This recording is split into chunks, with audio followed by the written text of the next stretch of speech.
Tollywood talented director Prashanth Varma direction లో young hero Teja Sajja నటించిన చిత్రం హనుమాన్ ఇండియన్ బాక్స్ ఆఫీస్ దగ్గర సర్ప్రైజింగ్ హిట్ గా నిలిచింది. పాన్ ఇండియా స్థాయిలో ఈ మూవీ ప్రేక్షకులను ఆకట్టుకుంది. ఇక వసూళ్ల పరంగా కూడా బాక్స్ ఆఫీస్ దగ్గర సరికొత్త రికార్డులు క్రియేట్ చేస్తుంది. ఈ సినిమాకు సీక్వెల్ గా జై హనుమాన్ ను గతంలోనే అనౌన్స్ చేశాడు ఈ యంగ్ డైరెక్టర్. 2025లో జై హనుమాన్ మూవీ రిలీజ్ అవుతుందని అప్పట్లోనే ప్రకటించాడు. అయితే ఈ సినిమాలో కన్నడ హీరో రిషబ్ శెట్టి లీడ్ రోల్లో నటించనున్నట్లు ప్రశాంత్ వర్మ ప్రకటించాడు.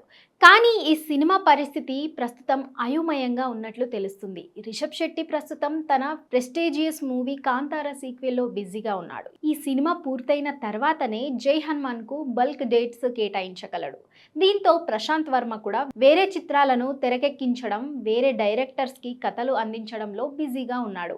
ఈ లెక్కన చూస్తే జై హనుమాన్ 2025లోనే కాదు 2026లో కూడా రిలీజ్ కావడం కష్టంగా కనిపిస్తుంది. ఈ సినిమాను ప్రారంభించి షూటింగ్ ముగించుకొని రిలీజ్ చేయాలంటే 2027లోనే సాధ్యమవుతుందని పలువురు కామెంట్ చేస్తున్నారు.